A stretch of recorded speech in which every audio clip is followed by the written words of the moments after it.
नमस्कार विद्यार्थी मित्रांनो, तुमचं स्वागत आहे आमच्या Vivardhan the e learning educational चॅनलवरती. विद्यार्थी मित्रांनो, आज आपण खूप इम्पॉर्टंट टॉपिकवरती आज डिस्कस करणार आहोत आणि याच्या सर्व संकल्पना समजून घेण्याचा प्रयत्न करणार आहोत. तर पहा विद्यार्थी मित्रांनो, आज आपण state board 10th semi English किंवा मराठी मीडियम जरी म्हटलं तरी काही प्रॉब्लेम येणार नाहीये. मराठीचे जरी स्टुडंट असतील तर तुम्हाला मी सांगताना मराठीमधून समजावून सांगेन आणि इंग्लिशमध्ये ते कंटेंट जरी असले तरी आपण व्यवस्थित त्याचा अभ्यास करणार आहोत. तर पहा, सायन्स अँड टेक्नॉलॉजी पार्ट 1 मध्ये आज आपण हीट या लेसनवरती डिस्कस करणार आहोत. विद्यार्थी मित्रांनो, एखाद्या लेसनवरती जेव्हा तुम्ही अभ्यास करता किंवा एखाद्या लेसनचा तुम्ही पर्टिक्युलर कंटेंटचा अभ्यास करता तेव्हा तुम्ही त्याचे इंट्रोडक्शन समजून घेणं खूप गरजेचं असतं. उदाहरणार्थ, आपण या ठिकाणी हीट या टॉपिकमध्ये पहिल्यांदा त्याचे इंट्रोडक्शन काय आहे आणि यासाठी लागणाऱ्या सर्व बेसिक गोष्टी याचा अभ्यास आज करणार आहोत. तर विद्यार्थी मित्रांनो, तुम्ही आमच्या चॅनलला नवीन असाल तर आमच्या चॅनलला लाईक आणि सबस्क्राईब करायला विसरू नका. तर चला मग स्टार्ट करूया आज introduction of the heat. Okay, तर पहिल्यांदा आपण इंट्रोडक्शन पासून स्टार्ट करणार आहोत. मी मराठीमधून समजावून सांगणार आहे आणि जे काही कंटेंट आहे ते इंग्लिशमध्ये लिहिलेले आहेत. तरी कन्फ्यूज होऊ नका विद्यार्थी मित्रांनो. मी ज्या पद्धतीनं प्रत्येक पॉईंट तुम्हाला समजावून सांगतोय त्या पॉईंटकडे फक्त तुम्ही लक्ष देऊन पहा. चला, तर पहिल्यांदा आपण difference between the heat and temperature. पहा, हीट आणि टेम्परेचर यामधला नेमका फरक काय. खूप विद्यार्थ्यांच्या मनामध्ये कन्फ्युजन असतं की बाबा हे हीट ॲक्च्युली काय आहे, हे टेम्परेचर काय आहे. या दोघांमध्ये ॲक्च्युली आपण डिफरन्स कसा कॅल्क्युलेट करणार किंवा एक्झॅक्टली या दोघांमध्ये डिफरन्स काय आहे. ओके, हा एक प्रश्न आज आपण डिस्कस करणार आहोत. आणि त्याच्यानंतर दुसरा प्रश्न आपण डिस्कस करणार आहोत, what are the different ways of heat transfer. Okay, तर चला मग स्टार्ट करूया आपण पहिल्या प्रश्नापासून. What is the difference between the heat and temperature. पहा विद्यार्थी मित्रांनो, पहिल्यांदा तुम्हाला हीट म्हणजे काय हे समजणं खूप गरजेचं आहे. जेव्हा तुम्हाला हीट हा कन्सेप्ट समजेल तेव्हा तुम्हाला हीटचं आणि टेम्परेचरचं डिफरन्स सांगता येईल. आणि मी तुम्हाला टेम्परेचर म्हणजे काय हे पण सांगणार आहे, पण या दोघांच्या डेफिनेशन डिस्कस केल्यानंतरच आपण या दोघांमधला फरक आपण समजू शकू. तर पहिल्यांदा आपण हीट म्हणजे काय समजून घेऊया.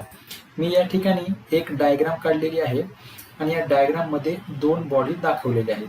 विद्यार्थी मित्रांनो, लक्षात घ्या, या ठिकाणी आपण ही पहिली जी बॉडी दाखवलेली आहे त्या बॉडीचं टेम्परेचर 50 डिग्री सेंटीग्रेड असं दाखवलेलं आहे आणि दुसरी जी बॉडी दाखवलेली आहे त्या बॉडीचं टेम्परेचर आपण 40 डिग्री सेंटीग्रेड असं दाखवलेलं आहे. तर पहा, जेव्हा या दोन बॉडी एकमेकांच्या जवळ ठेवल्या जातात काही अंतर दूर, तेव्हा काय होतं, नैसर्गिकरित्या म्हणजे आपण इंग्लिशमध्ये त्याला नॅचरली म्हणतो, नॅचरली काय होतं, हायर टेम्परेचर बॉडीकडनं लोअर टेम्परेचर बॉडीकडनं काहीतरी अशी वेव्ज ट्रान्सफर होतात, हे रेज ट्रान्सफर होतात. ओके, आणि ह्या रेज ज्या असतात ह्याच आपल्याला हीट असं म्हणावं लागतं बेटा. तर हीट म्हणजे काय आहे पहा, एखाद्या हायर टेम्परेचर लोअर टेम्परेचरकडे जाणाऱ्या ज्या काही लाईन्स आहेत त्याच काय आहेत, हीट आहेत. पण पहा, असं हे समजण्यापुरतं मर्यादित झालं. पण याला जर तुम्हाला डिफाईन करायचं असेल तर सिंपल आहे. पहा, जेव्हा दोन बॉडीचं टेम्परेचर वेगळं असतं तेव्हा हायर टेम्परेचरची बॉडी लोअर टेम्परेचर बॉडीकडे एक एनर्जी ट्रान्सफर करते आणि त्या एनर्जीलाच आपण काय म्हणतो, हीट असं म्हणतो. तर हीट ही एक प्रकारची एनर्जी आहे. काय आहे, एनर्जी आहे. आणि ही एनर्जी कधी मिळते आपल्याला, जेव्हा दोन बॉडीचं टेम्परेचर वेगळं असतं त्यावेळेसच आपण हीट या कन्सेप्टला किंवा एनर्जीला डिफाईन करू शकतो. तर पहा, याची डेफिनेशन सिंपल मी तुम्हाला सांगतो. The flow of energy. पहा, ही एक एनर्जीचा फ्लो आहे फ्रॉम हायर टेम्परेचर म्हणजे कुठून 50 डिग्री सेंटीग्रेड हायर आहे टू लोअर टेम्परेचर म्हणजे कुठं 40 डिग्रीकडे. कशामुळे होतं हे, temperature difference between the two bodies. हे पहा, या जर दोन बॉडीचं टेम्परेचर वेगळं जर नसतं तर आपण हीट या कन्सेप्टला आपण डिफाईन करू शकत नाही. जर हीटला जर तुम्हाला डिफाईन करायचं असेल तर दोन बॉडीचं टेम्परेचर डिफरंट असणं खूप गरजेचं आहे. एक बॉडी हायर टेम्परेचरची लागेल आणि दुसरी बॉडी लोअर टेम्परेचरची लागेल. आणि याच्यामध्ये नॅचरली काय होतं, हायर टेम्परेचरकडनं लोअर टेम्परेचरकडे एनर्जी ट्रान्सफर होते आणि त्या ट्रान्सफर ऑफ एनर्जीलाच आपण काय म्हणतो, हीट एनर्जी असं म्हणतो. म्हणून डेफिनेशनमध्ये आपण काय म्हटलेलं आहे, the flow of energy from higher temperature to lower temperature because of temperature difference between the two bodies. Okay, एखाद्याने जर विचारलं तुम्हाला तर हीट ही एका बॉडीसाठी डिफाईन करता येते का सिंगल बॉडीसाठी डिफाईन करता येते का, तर हीट ही कधीच आणि केव्हाच सिंगल बॉडीसाठी डिफाईन करता येत नाही. हीट ही कधी पण दोन बॉडीच्या टेम्परेचर डिफरन्सच्या बेसिसवरच सांगतात, हे एक लक्षात असू द्या. तर चला मग आपण याचं युनिट काय आहे असं पाहूया. तर पहा, हीट ही एक प्रकारची एनर्जी आहे आणि एनर्जीचं जनरल युनिट काय असतं, जूल असतं. ओके, जूललाच आपण न्यूटन मीटर असं म्हणतो. तर समजले विद्यार्थी मित्रांनो, हीट म्हणजे काय आहे. हीट ही एक प्रकारची एनर्जी आहे आणि हे काय असते, ट्रान्सफर कंडिशन किंवा फ्लोईंग कंडिशन मध्ये असते आणि हे कसं ट्रान्सफर होते, higher temperature to the lower temperature. Okay, तर चला मग आपण मोड्स ऑफ हीट ट्रान्सफर काय आहेत समजून घेऊया. पहा, सिलेबसमध्ये आपण हे शिकलेलं आहे. 3 मोड ऑफ हीट ट्रान्सफर असतात. एक आहे कंडक्शन, दुसरं आहे कन्व्हेक्शन आणि तिसरं आहे रेडिएशन.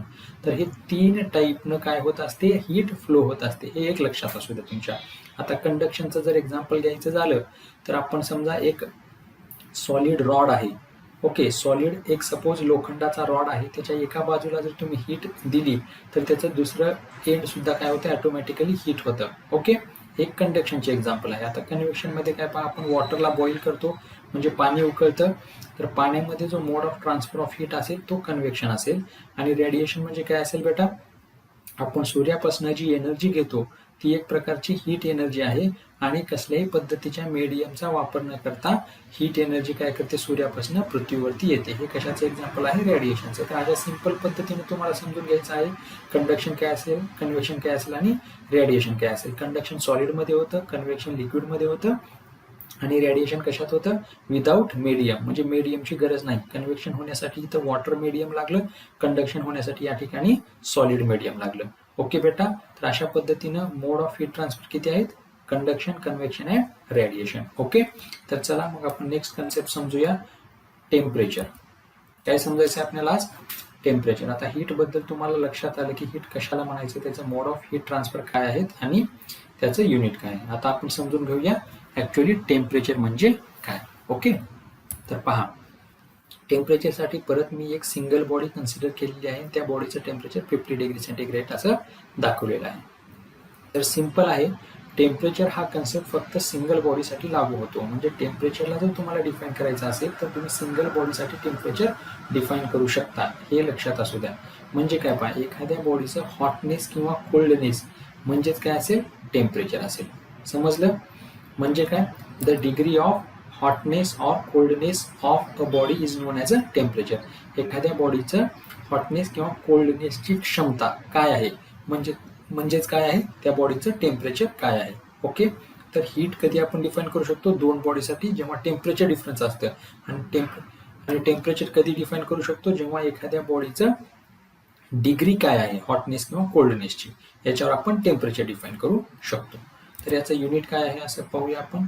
याचं युनिट मित्रांनो डिग्री सेंटीग्रेड किंवा केल्विन असतं. केल्विन हे SI युनिट आहे आणि डिग्री सेंटीग्रेड हे CGS सिस्टम ऑफ युनिट आहे. तर अशा पद्धतीनं मला वाटतं तुम्हाला टेम्परेचर आणि हीट या दोघांमधला डिफरन्स कळालेला असेल.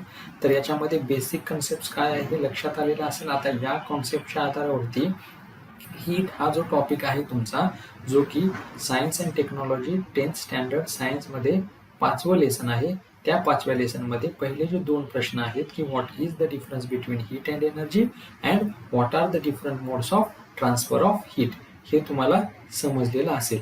आता या बेसिसवरती तुम्हाला याच्यामध्ये असणारे वेगवेगळे कन्सेप्ट समजून घ्यायचे आहेत विद्यार्थी मित्रांनो.